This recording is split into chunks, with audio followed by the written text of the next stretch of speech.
This week on Jerusalem Dateline, Israeli Prime Minister Netanyahu warns Israel is ready to go it alone to prevent Iran from getting nuclear weapons. I've always said, if we have to, we'll stand alone. Iran will not get nuclear weapons. It will not turn Syria into a military base against Israel. Plus, big news in Washington.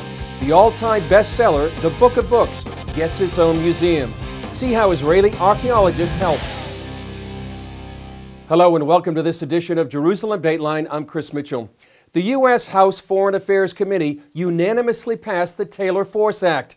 The legislation would cut U.S. funding to the Palestinian Authority unless it stops paying monthly salaries to families of terrorists who have killed Israelis. Many believe the legislation will help stop what some call pay to slay. What would you say if you found out your tax dollars were indirectly going to pay Palestinian terrorists to murder Israeli Jews and others? That's just what's happening.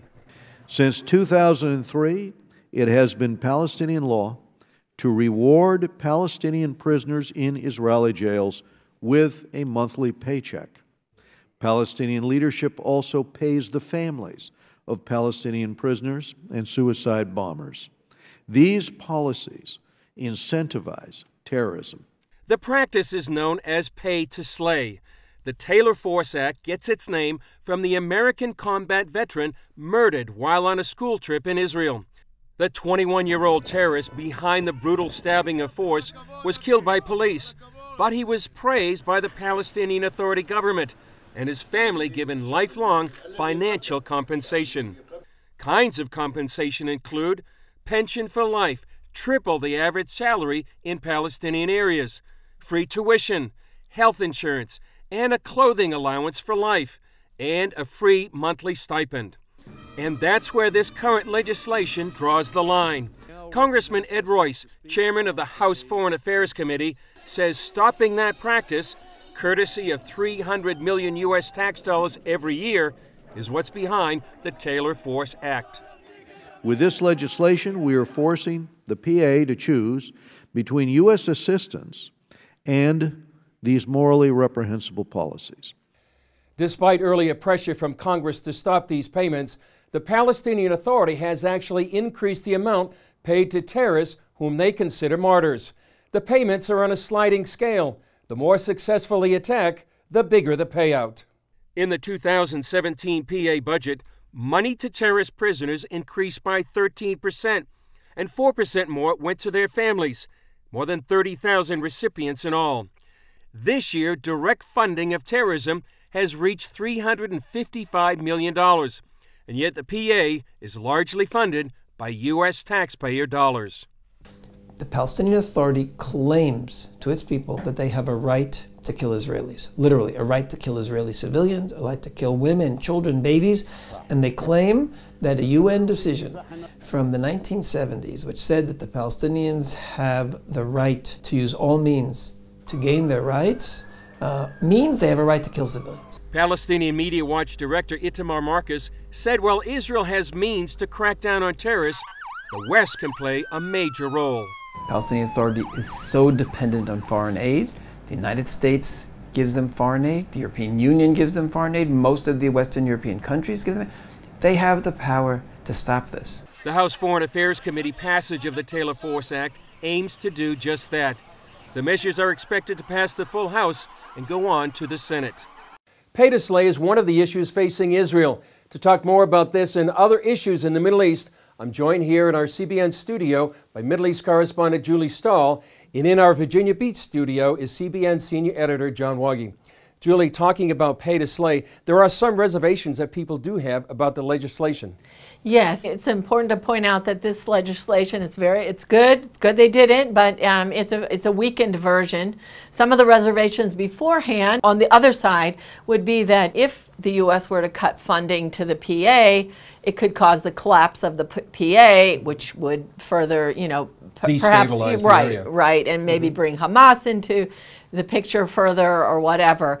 Now, because it's been watered down, people are saying, well, you know, it's so watered down, it's not really going to have a very big impact because the funds are fungible, the funds that the U.S. still does pay to them, so they can move it around however they want to. Right.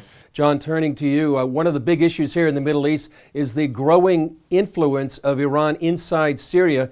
And here's what Bibi Netanyahu, Israel's prime minister, had to say about Israel if it had to go it alone. We must all work together to stop Iran's aggression, its worldwide campaign of terror, and its pursuit of nuclear weapons. I think if we stand together, we're going to achieve it. But I've always said, if we have to, we'll stand alone. Iran will not get nuclear weapons. It will not turn Syria into a military base against Israel. John, do you think that with this growing influence of Iran and Israel's willingness to go it alone, do you think the Middle East is getting closer to war? You know, Chris, the question of whether the Middle East is getting closer to war is kind of like the question about when is the Lord going to return. You know it's getting closer, you know it's going to happen, but you don't know the time frame. We could be weeks away, we could be months away, we still could be years away, because this situation with Iran has been dragging out for the last 40 years nearly, and nobody has stopped Iran until now. Now you have the Soviet Union saying that Iran's presence in Syria, right next to Israel, is a legitimate presence. That is very problematic for the entire Middle East and especially for Israel. So I think that this has ratcheted up the seriousness of it, but we don't know exactly what kind of time frame this is going to take. But it's certainly leading to a potential conflict, and not a small one, a fairly large one. John, one other development recently is the resignation of Hariri, Lebanon's prime minister. Do you think this puts Saudi Arabia and Iran on a collision course? Well, Iran and Saudi Arabia are definitely on a collision course, and this is symptomatic of a 1,500-year-old battle between Sunnis and Shias. So it's being resurrected now in the 21st century, and it's one that's really sliding toward a serious situation, because you've got Gulf states, you've got nations bordering Iran, all taking sides in this, and Lebanon is really ground zero for the conflict. And the departure of Hariri to Saudi Arabia, the last Sunni big leader there, is one that could jeopardize Lebanon especially, because Lebanon has been a hotbed of activity for Hezbollah for a long time. And Hezbollah has been very effective, not only in harassing Israel, but in consolidating its power, helping Assad to retake Syria after it looked like in the last 6 years of civil war that he was going to collapse. And now you've got Assad strengthening, Moscow happy, the Saudis upset and not willing to tolerate this, and a real potential for a Sunni-Shia conflagration with Lebanon at its center. Well, Julie, here in Israel, Israeli Prime Minister Benjamin Netanyahu pledged humanitarian aid to Iraq and Iran after their horrific earthquake. Here's what he had to say. Now, I just saw the pictures of the destruction in Iran and Iraq following this week's earthquake. And I saw these heartbreaking images of men and women and children buried under the rubble. So I'm proud to announce tonight that a few hours ago, I directed that we offer the Red Cross medical assistance for the Iraqi and Iranian victims of this disaster.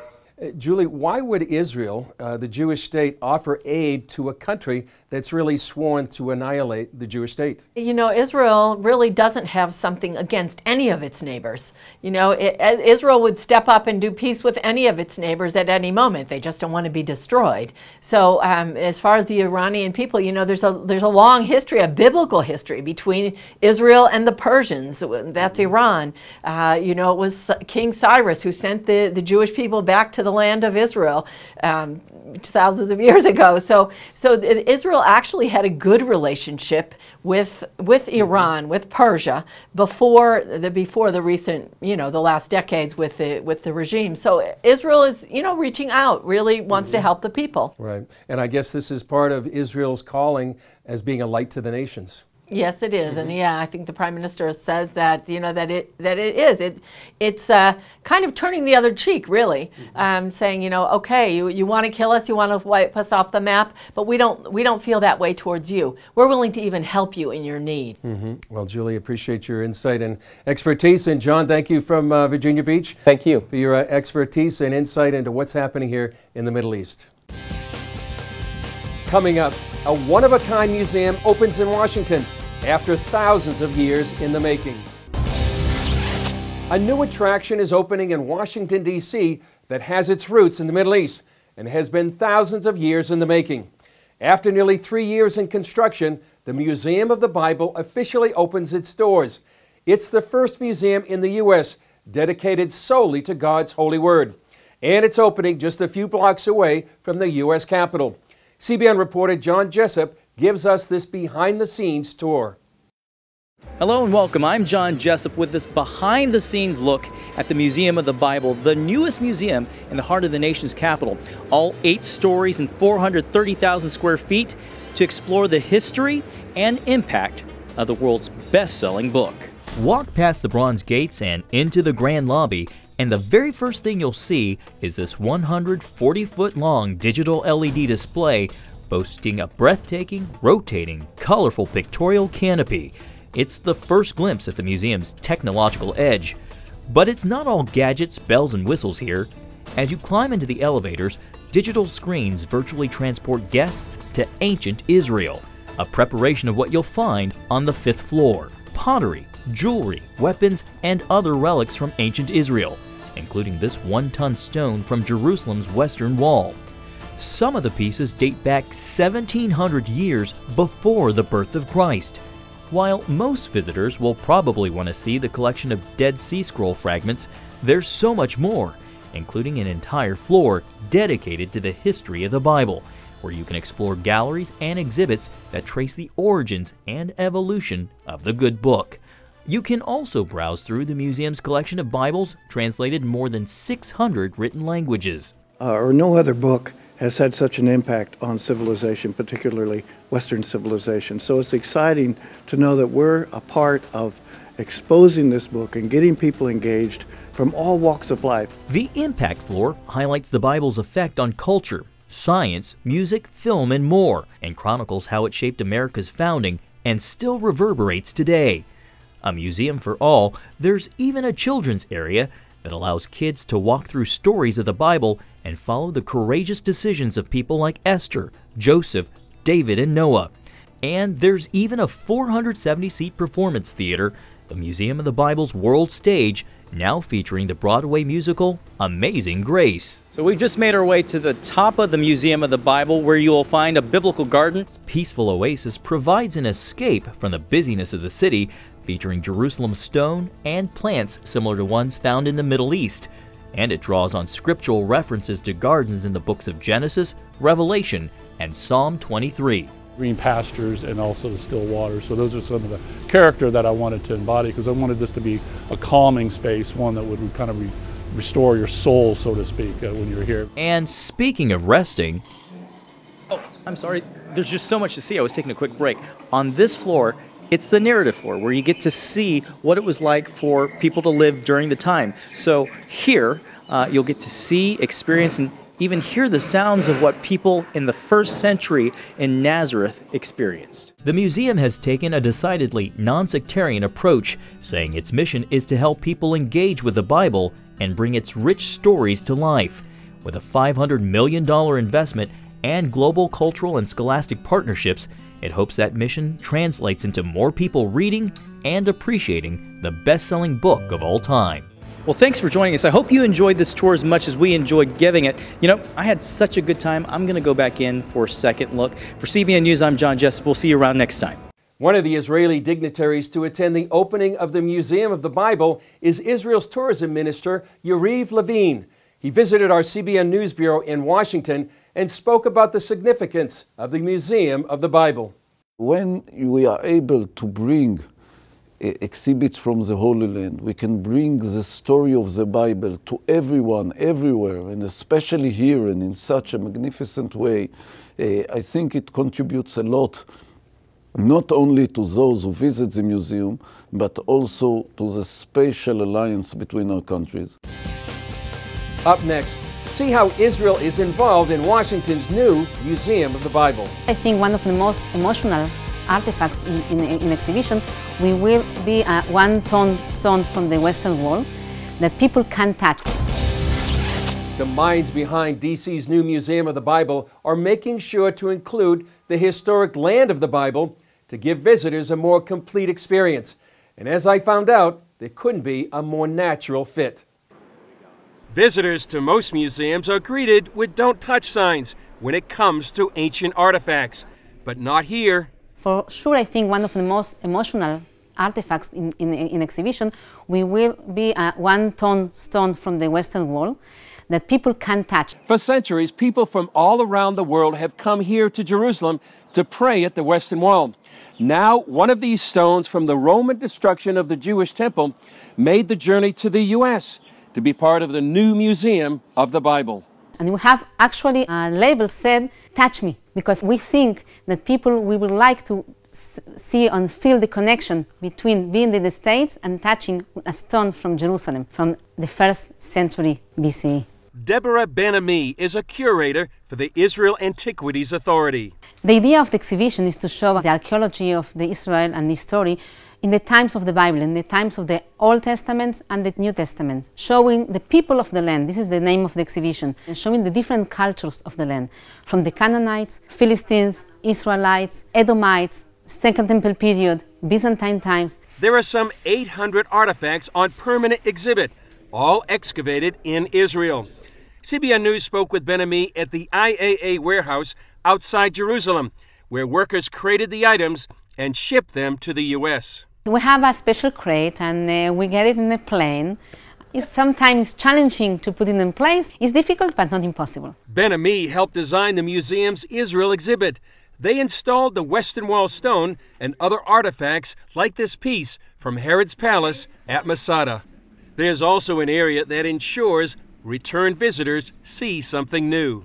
We call the gallery New Discoveries from Israel. So this will be a temporary gallery to show new discoveries each year. The first will feature glass production in Israel. This is not only important, it's a really beautiful one. And a new discovery of a hoard of metal artifacts from the Roman period from a ship in the underwater in Caesarea.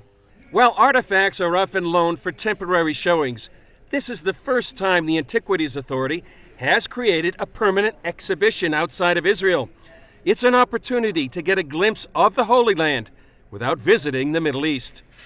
4 years ago, before construction crews had broken ground for the Museum of the Bible in Washington, D.C., the Green family loaned most of the material for a unique year-long exhibit on the Bible in Jerusalem.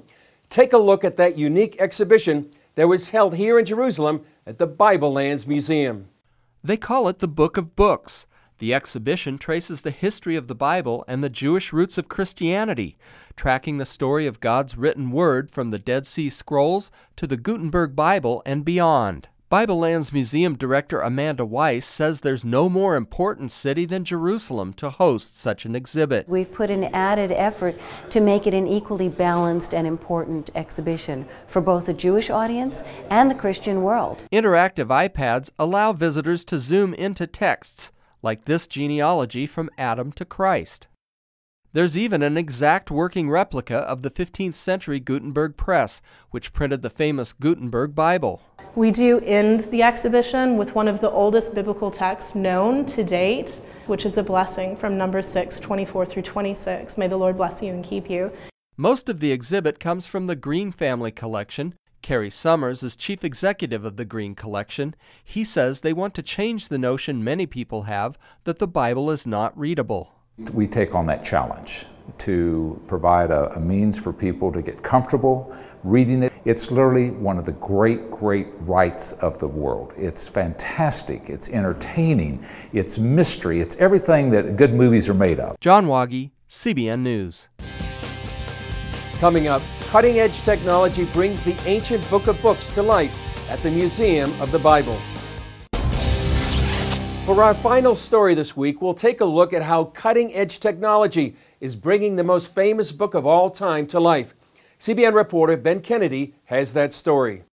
Right out the gate, even before you walk inside the Museum of the Bible, you're hit with technology. I know what you're thinking. This looks like something straight out of Star Trek, but it works pretty similar to the bag checks you see at the airports. Once your items go inside and it gets the all clear, you're good to go. Once inside, your eyes are drawn to an awe-inspiring 140-foot digital canvas. The idea is just to really set the tone when you walk into the museum. And Jeff, right now we're looking at what appears to be stained glass windows. Exactly. Then it's time to pick up a tablet featuring cutting-edge technology, bringing the Bible to life. You just simply place the device onto the table, and we'll actually start a session to where they can personalize their tour experience. So I gave it a try. So if I wanted to go to Bible Now, it's on the second floor? Yep, and you can add it to my tour. Okay. Hit start my tour. And that's it? That's it. That's easy. You just start walking. The elevators are lined with digital screens that transport you to ancient Israel, and it may take some time to get there. We're here. Awesome. The tablet helps guide you to the world of Jesus, a journey that could make you hungry. I don't know about you, Jeff, but I am full. Oh, let's go walk it off. Let's do it. All right, I'll help you out. Oh! Don't forget the guide. Need that. In all seriousness, you can use the tablet to make a restaurant reservation or even translate a sign. You just simply tap this button here. It will then turn on the camera and use augmented reality to actually recognize that sign and then return the text of that sign into your language of choice. The final stop is upstairs at the World Stage Theater, featuring 3D projection mapping. And it will project on the ceiling, on the walls, the front proscenium, the front screen, the walls behind you. What does that do for a viewer's experience? Oh, it completely immerses you into the scene. What we're really trying to do is foster engagement with the content of the Bible. We're trying to activate learning and really open up access. And technology is just a really great way to do that. The Museum of the Bible is already thinking about the what's next. In 2018, they plan to open up a virtual reality theater. How cool is that? For CBN News, I'm Ben Kennedy. The museum looks like an amazing attraction. Hope you get to see it if you visit Washington, D.C. You can also see more of our coverage about the Museum of the Bible on cbnnews.com. That's all for this edition. Thanks for joining us. Remember, you can follow us on Facebook, Instagram, Twitter, and YouTube. I'm Chris Mitchell. We'll see you next time on Jerusalem Dateline.